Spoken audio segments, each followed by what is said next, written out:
He is a multiple degree person, having earned a bachelor's degree, a master's degree, and more importantly, a PhD in education, signifying a lofty intellectual attainments. As if these 3 degrees were not enough, he was bestowed along the way degrees in international affairs from Farley Dickinson University and a Juris Doctor of Law from Pace University. All earned while pursuing a career in teaching and holding the position of principal at Yonkers School for 30 years. His law degree enabled him to practice in the challenging field as varied as immigration, personal injury, real estate, and criminal law, where he met people who need and still need his legal expertise.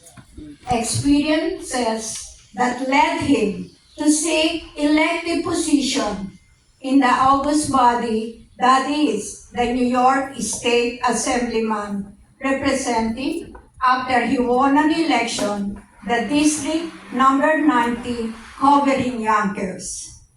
In the State Assembly, he is a member of the Education Committee, where his extensive experience in the area of education has been put in maximum use. He has voted in the expansion of the Excelsior Scholarship free tuition program to make more children of working families eligible for tuition-free college education. He has supported the DREAM Act, which gives undocumented and other students access to New York State college grants and scholarship. Indeed, an educated citizenry is the backbone of a community. He has delivered legislative results with ringing success, including but not limited to the benefits of ordinary families, such as no tax on basic children's necessities, and legislation requiring electric utilities to add communication and coordination planning into their formal storm restoration plans, both of which were passed unanimously, attesting to his ability to work across the aisles to get down for the general interests of his community as well as the state of New York.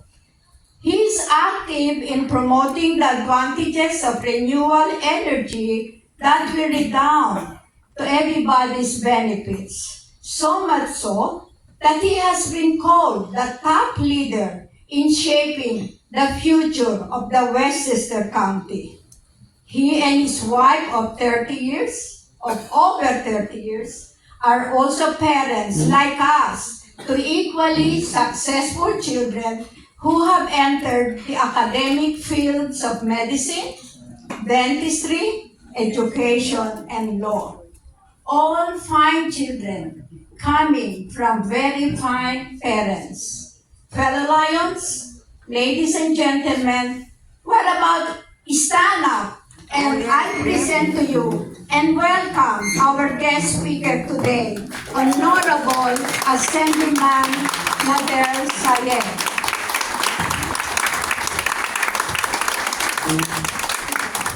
Thank you very much. Thank you for the introduction. Good afternoon. Members of the Lions Club, District 20, Foundation members, supporters. It's really a privilege for me as a state assemblyman to visit community groups and individuals and to join in celebrating success.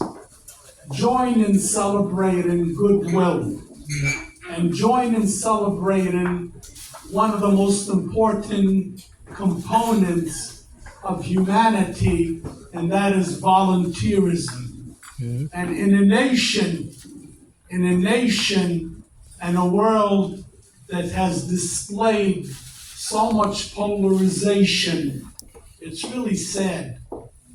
And it's at the level where that polarization is resulting in people that distrust each other, and even to the level politically of hate. And we as a nation, we as a people have never allowed ourselves to get to this level. And today, to be here and celebrate with the members and the supporters of the Lions Club and Foundation, the message is very clear that each and every one of us is an ambassador of goodwill, right?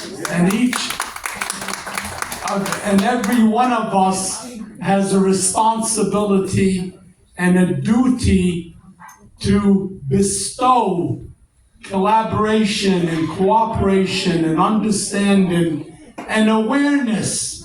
People say, well, what's the importance of awareness? And awareness is what teaches us how to understand each other's differences, to recognize that no matter how we look or what our religion is, what our culture, ethnicity, gender, that each and every one of us deserves to be respected and acknowledged. Amen. Right? Yes. And in a world that is so divided, this is really an opportunity, even though members of this foundation are celebrating 9 years, which in itself is a milestone, but when you look at the overall responsibility that each and every one of us has, it's really a beginning. And as the President Michael Yan stated earlier, it's a start, but it's a very strong start.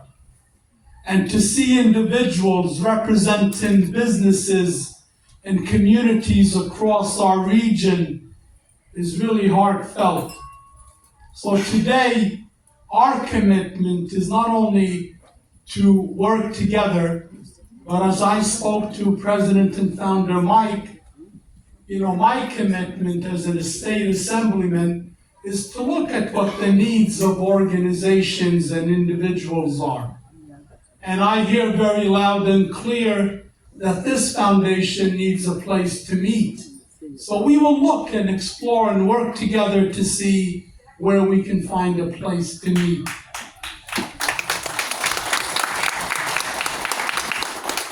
And also, when I spoke to President Mike, we said, well, does the foundation have a 501c3, which is a special status that allows organizations to be nonprofit? And why is that important?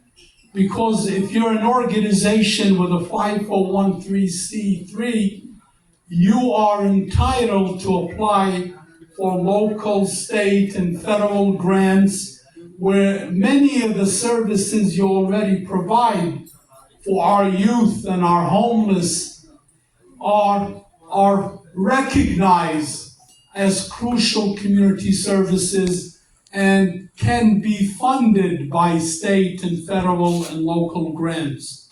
So that type of communication and cooperation allows us to look at these initiatives and see how we can bring them together to work together.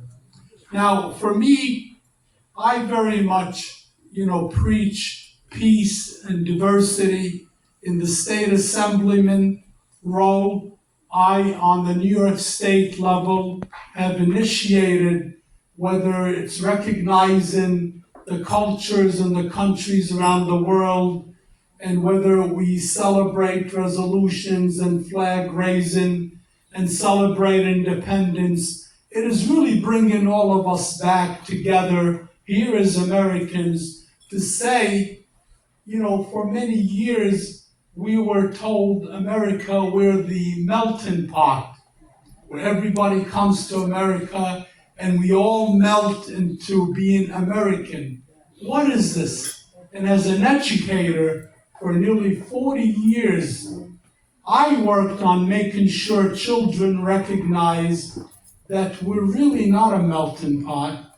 We are really a salad bowl, right? We are a salad bowl that brings different cultures and different traditions and different colors and different tastes, right? And we make that delicious salad.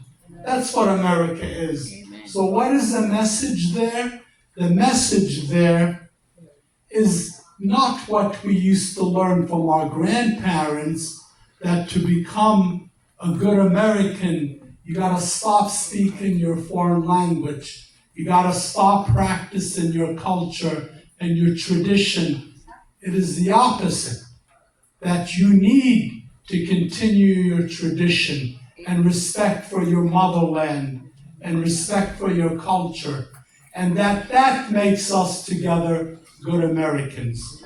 For me, many of you, have earned my respect because of your commitment not only to Lions, but I'm sure many of you wear many other hats and you work in many other causes.